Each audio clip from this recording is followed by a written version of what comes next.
Due to blanket ban on mining, the people of Goa have suffered a lot.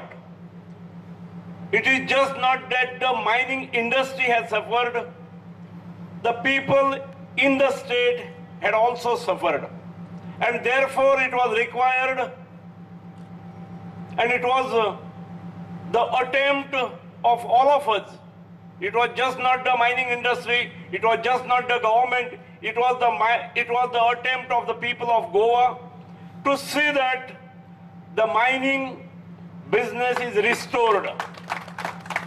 And today a day has dawned as this uzwadlo, Jadisa mining restoration, mining or exports have commenced.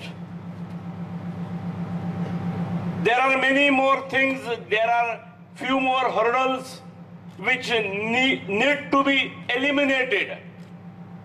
There are some things which are to be complied and simplified from the state government side.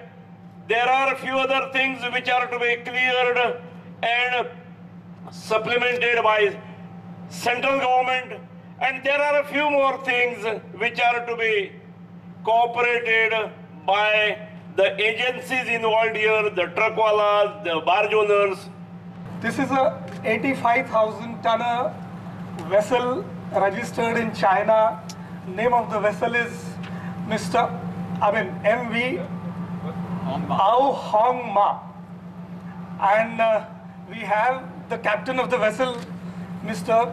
Shu Xiao Jun. CESA, after a span of 3 years of suspension, has resumed shipments from Goa, and Chinese customers are waiting for the cargo.